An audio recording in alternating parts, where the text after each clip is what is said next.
నమస్తే. Welcome to great Andhra. మనతో పాటు ఉన్నారు సీనియర్ పొలిటికల్ అనలిస్ట్ జిఆర్ మహర్షి గారు. నమస్తే సార్. నమస్తే చందన గారు. సార్, 10 ఏళ్ల తర్వాత యువగళం సభలో మొత్తానికి చంద్రబాబు నాయుడు గారు, పవన్ కళ్యాణ్ గారు ఒకే వేదిక మీద నుంచి మాట్లాడబోతున్నారు. లోకేష్ గారు ఉంటారు కానీ వీళ్ళిద్దరు కలయిక ఇక్కడ మళ్ళీ జరిగింది కాబట్టి ఇప్పుడు ఒక సభ నుంచి వీళ్ళిద్దరూ కలిసి మాట్లాడడం అనేది చాలామంది ఆసక్తిగా ఎదురు చూస్తున్నారు అనుకోవచ్చు.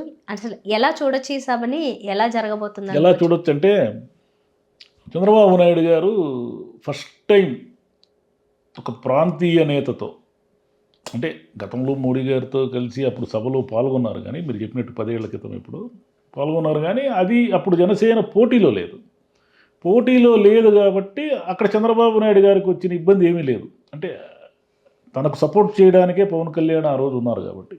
ఇప్పుడు ఏమిటంటే మొదటిసారిగా ఒక పార్టీతో భాగస్వామ్యం పంచుకోవాలి అంటే, ఇంతకుముందు పొత్తులు పెట్టుకోలేదంటే పెట్టుకున్నారు, అవన్నీ కూడా వేరే, ఏదో వామపక్షాలు కానీ బీజేపీ కానీ ఇంకోటి కానీ ఆయన పొత్తులు వేరు. ఇప్పుడు మొదటిసారిగా ఒక ప్రాంతీయ పార్టీతో పొత్తు పెట్టుకోవాలి. ఒక ప్రాంతీయ జనసేన పెట్టి 10 ఏళ్ళైనా పవన్ కళ్యాణ్ గారు సినిమా హీరో అయినప్పటికీ ఆయనైతే ఒక ప్రాంతీయ పార్టీ నాయకుడే కదా. ఒక ప్రాంతీయ పార్టీ నాయకుడు సిపి వామపక్షాలు కానీ బీజేపీతో కానీ ఆయన పొత్తు పెట్టుకున్నప్పుడు ఎప్పుడూ కూడా వాటికి ఒక హిస్టరీ ఉంది. హిస్టరీ మీన్స్ గతంలో ఎన్నోసార్లు గెలిచిన ఒక అనుభవం ఉంది బీజేపీకి కానీ వామపక్షాలు కానీ.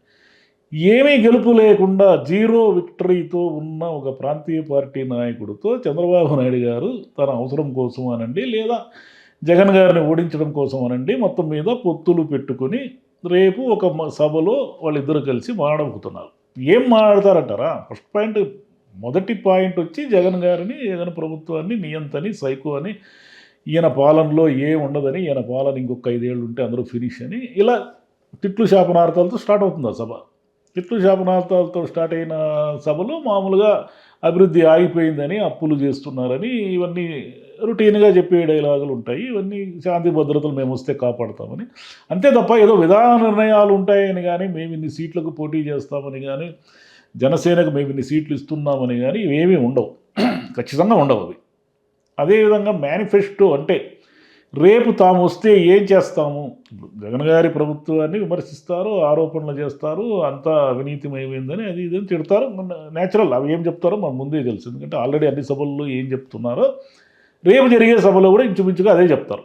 ఇంకా లోకేష్ అద్భుతంగా పాదయాత్ర చేశాడని, 3000 కిలోమీటర్లు నడిచాడని కానీ, భావితరాల నాయకుడని కానీ, ఇలా ఏదో చంద్రబాబు గారు ఆయన కుమారుడు కాబట్టి చెప్పాల్సిందే, వేరే దారి లేదు. ఇక్కడున్న చిన్న సమస్య ఏంటంటే, పవన్ కళ్యాణ్ ముఖ్యమంత్రి కావాలని జనసేన కోరిక, సరే అది తీరుతుందా లేదని సెకండరీ. వాళ్ళంతా ఎవరు? పవన్ కళ్యాణ్ అభిమానులే, జనసేన పార్టీ కార్యకర్తలు ఇంచుమించుగా, అందరూ కాకపోవచ్చు. అదేవిధంగా కాపు సామాజిక వర్గం ఎంతో కాలం నుంచి తమ సామాజిక వర్గం నుంచి ఒక ముఖ్యమంత్రి అభ్యర్థి కావాలనేది వాళ్ళ ప్రగాఢమైన కోరిక. అదేం తప్పలేదు, ఎందుకంటే ఆంధ్రప్రదేశ్లో ఒక బలమైన సామాజిక వర్గంగా కాపులు కూడా ఉన్నారు కాబట్టి. రెడ్లు కమ్మవాళ్ళకి అధికారం వచ్చింది కానీ ఇప్పటి వరకు కాపు ముఖ్యమంత్రి కాలేదు. కాబట్టి కాపులు ముఖ్యమంత్రి కావాలనేది వాళ్ళ కోరిక. ఆ కోరిక చిరంజీవి గారితో నెరవేరుతుందని వాళ్ళు ఆశించారు, బట్ నెరవేరలేదు. ఇప్పుడు పవన్ కళ్యాణ్ గారితోనైనా నెరవేరుతుందా అంటే ఆ ఛాన్సే లేదు. ఎందుకు ఛాన్స్ లేదంటే, ఈయన అడిగే సీట్లే 20-30 ఆయన ఇచ్చే సీట్లు, ఇక్కడ అడిగే సీట్లు అనకూడదు. ఈయన 100 అడిగినా ఆయన ఇచ్చేది 20-30 ఇస్తాడనే క్లారిటీ అందరికీ ఉంది. ఒక 3-4 పార్లమెంట్ సీట్లు ఇస్తారు. ఈయన అక్కడితో రాజీ పడి జగన్ గారిని ఓడించడమే మన లక్ష్యం తప్ప వైసీపీని గద్దె దించడమే మన లక్ష్యంగా మనం పనిచేస్తున్నామని తన పార్టీకి కానీ కార్యకర్తలకు కానీ చెప్పి వాళ్ళని బుజ్జగిస్తాడో, లేదా ఆడ మళ్ళీ తిరుగుబాట్లు జరిగిపోయే వాళ్ళు పోతారో మనకు తెలియదు. కానీ మొత్తం మీద ఫైనల్గా జరిగేది అదే. ఇది జరిగినప్పుడు పవన్ కళ్యాణ్ సీఎం అని వాళ్ళు రేపు జరిగే సభలో అరిచినా కూడా ఏం ప్రయోజనం లేదు. ఆయన సీఎం ఎప్పటికీ కాలేడు, అయ్యే అవకాశం లేదు. ఎందుకంటే చంద్రబాబు నాయుడు గారు ముఖ్యమంత్రి అభ్యర్థిగా ఇన్నేళ్లు ముఖ్యమంత్రిగా పనిచేసిన అనుభవంతో ఆయన ఉన్నప్పుడు, ఏదైనా కారణాల వల్ల ఆయన తదనంతర వారసుడుగా లోకేష్ ఉన్నప్పుడు ఈయనకి ఎలా వస్తుంది అవకాశము? ఛాన్సే లేదు. వచ్చింది అనుకోండి పోనీ ప్రభుత్వము, జగన్ గారు చూడండి వీళ్ళకి మంత్రుల శాఖలు అప్పగించారు కదా, 2.5 years లేకపోతే 2 years ఇలాంటివి ఏమన్నా అలాంటి ఒప్పందాలు జరుగుతాయి? ఖచ్చితంగా ఉండదు. చంద్రబాబు నాయుడు గారు ఎవరితో అధికారం పంచుకోక చూశారు ఎప్పుడైనా? మీరు విన్నారా? పోనీ పంచుకుంటామని ఆయన ఎప్పుడైనా చెప్పారా?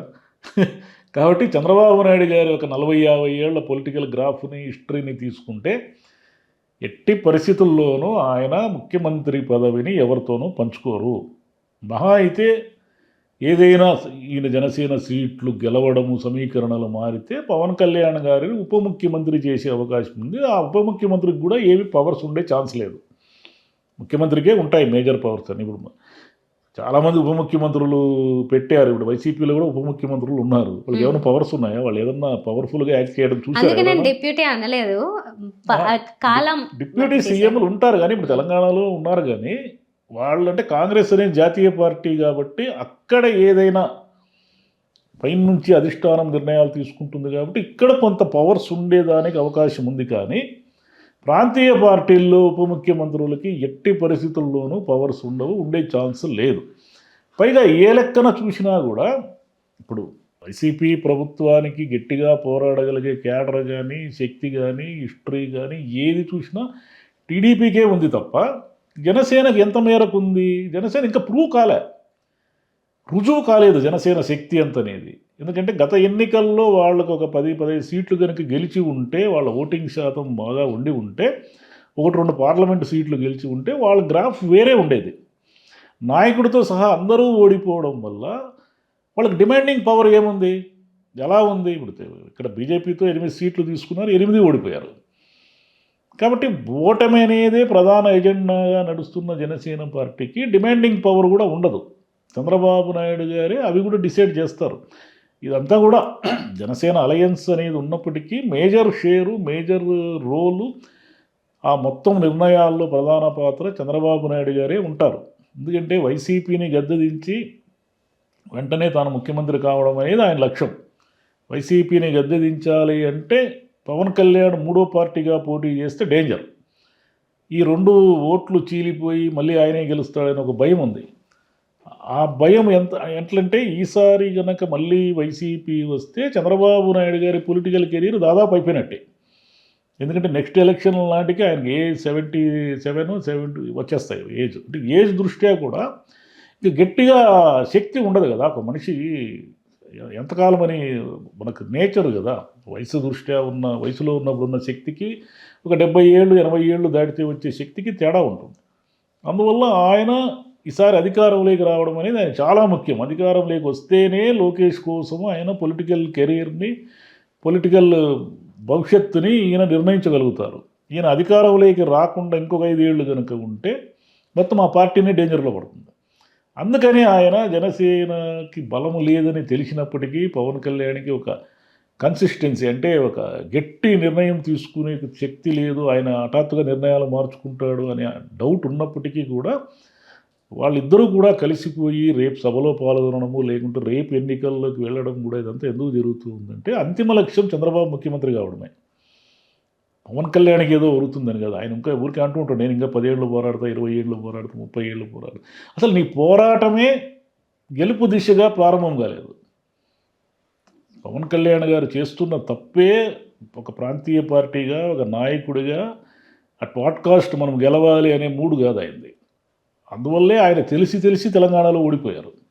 తెలంగాణలో మామూలు రాజకీయాలు అబ్జర్వ్ చేస్తున్న వాళ్ళకి కూడా క్లారిటీ ఉంది జనసేన అనేది ఎక్కడా గెలవదు అని. మరి ఆయనకి నాయకుడుగా ఆయన క్లారిటీ లేకపోతే ఎట్లా? ఉండాలి కదా, మన బలం ఎక్కడుందో మనం అక్కడే పోరాడాలి. కాబట్టి లేని బ్యాడ్ ఇమేజ్ని ఆయన కొని తెచ్చుకుంటాడు అనమాట, దారిలో పోయేదాన్ని తెచ్చుకుంటాడు. దానికి తోడు బీజేపీ అనే ఒక కుంపటి ఉంది ఆయన నెత్తి మీద. బీజేపీ అనే కుంపటిని ఆయన వదిలించుకుంటాడా, తనతో పాటు తీసుకొస్తాడా? తనతో పాటు తీసుకొస్తే మరి బీజేపీకి ఒకవేళ అలయన్స్కి ఒప్పుకుంది అనుకోండి, బీజేపీ 99% ఒప్పుకునే ఛాన్స్ లేదు. ఒప్పుకుంటే అప్పుడు బీజేపీకి ఎన్ని సీట్లు ఇవ్వాలి? రేపు మోదీ గారే మళ్ళీ ప్రధాని అవుతారని అనుకున్నప్పుడు వాళ్ళ డిమాండింగ్ కెపాసిటీ ఎక్కువ ఉంటుంది కదా. బీజేపీ వాళ్ళు కూడా ఎన్నో కొన్ని సీట్లలో పోటీ చేస్తారు ఒకవేళ అలయన్స్లో వాళ్ళు లేరనుకుంటే. మరి వాళ్ళు ఎంతో కొంత మోదీ గారి ప్రభావం కొంత ఉంటుంది కదా, పార్లమెంటు అసెంబ్లీ కలిసే వస్తాయి కదా 99%. మోదీ గారి ప్రభావం ఎంతో కొంత అసెంబ్లీ ఎన్నికల మీద ఉన్నాడు, వాళ్ళు ఎన్ని ఓట్లు గెలుస్తారు, ఎన్ని నియోజకవర్గాల్లో పోటీ చేస్తారు, ఇవన్నీ ఉంటాయి. ఇవన్నీ ఉన్నా కూడా రేపటి సభని సక్సెస్ చేయడము, రేపటి సభకి లక్షలాది మంది జన సమీకరణ చేయడం అనేది ఆ రెండు పార్టీలకు చాలా అత్యవసరం. ఎందుకంటే ఇవ్వగలం అనేది దానికి పోయినసారి జగన్ గారి పాదయాత్ర ముగింపు సందర్భంగా ఎలా జరిగిందో మనకు తెలుసు. అలాగే ఆ రేంజ్లో వీళ్ళు సక్సెస్ చేస్తారా అనేది డౌటే అందరికీ. రేపు చూస్తే కానీ తెలియదు మనకు. సక్సెస్ చేసి చూపిస్తారా, అదంతా అంత జన సమీకరణ జరుగుతుందా, ఆ మొత్తం సభలో వచ్చే లక్షలాది మంది జనం వస్తారు కదా, సమీకరిస్తారు కాబట్టి వస్తారు. వాళ్ళందరూ కూడా జగన్ ప్రభుత్వానికి వ్యతిరేకంగా ఒక ఉద్యమంలాగా వచ్చారు, ఒక సునామీలాగా వచ్చారని రేపు పత్రికల్లో కానీ రేపు వాళ్ళ వేదికల మీద కానీ చెప్తారు. అవన్నీ ఓట్ల రూపంలో మారతాయా లేదా, నిజంగా యాక్చువల్గా ఏం జరుగుతూ ఉంది అనేది మనం చూడాలి, వేచి చూడాలి. అంతే, ఎన్ని సభలు జరిగినా తుది నిర్ణయం ప్రజల చేతుల్లో. తుది నిర్ణయం ప్రజలదే. సభలు జన సమీకరణ ఇప్పుడు ఏముందమ్మా, మోదీ గారి సభకి లక్షలు వచ్చారు, అమిత్ షా గారి సభకి ఎంతమంది వచ్చారు, విపరీతంగా వచ్చారు. మరి వాళ్ళు ఎవరు బీజేపీకి ఓట్లే లేదే, మరి బీజేపీ ఎందుకు అట్లా సింగిల్ డిజిట్లో అయిపోయింది వాళ్ళ పరిస్థితి?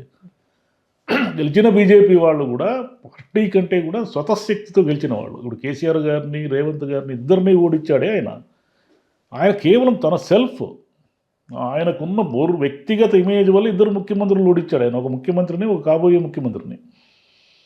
కాబట్టి అలా గెలిచిన వాళ్ళే ఎక్కువ ఉన్నారు అక్కడ. కాబట్టి జనం వచ్చేది వేరు, జనం ఓట్లు వేసేది వేరు. జనం రావడం అనేది దేనికి ప్రాతిపదిక కాదు. అంటే ఎవరికి వాళ్ళు చెప్పుకోవడానికి మా సభకు లక్షలాది మంది వచ్చారు, పోటెత్తారు అని చెప్పుకోవడానికి జనం అవసరం కాబట్టి, తెలుగుదేశానికి కూడా ఇది ఒక ప్రెస్టేజ్ ఇష్యూ కాబట్టి వీళ్ళంతా విపరీతంగా జన సమీకరణ చేస్తారు. జనసేన నాయకులు కూడా తమకు సీట్లు కావాలి కాబట్టి రేపు వాళ్ళు కూడా కలిసే పనిచేస్తారు. రేపు సభకైతే కలిసి పనిచేస్తారు. తర్వాత ఒప్పందాలు, తగాదాలు, కుమ్ములాటలు ఇవన్నీ ఆడ కూడా ఇదే రేంజ్లో ఉంటాయి. ఇప్పుడు ఈయన మీద, వైసీపీ మీద ఎలా అయితే ప్రచారం చేస్తున్నారో అలాగే ఇక్కడ కూడా ఉంటాయి. ఇక్కడ ఏమి నార్మల్గా అంతా all is well, all ends well అన్నట్టు బయటికి ఎంత వచ్చినా గట్టిగానే ఉంటాయి. గట్టిగానే ఉంటాయి. Right sir, thank you. Thank you అమ్మా.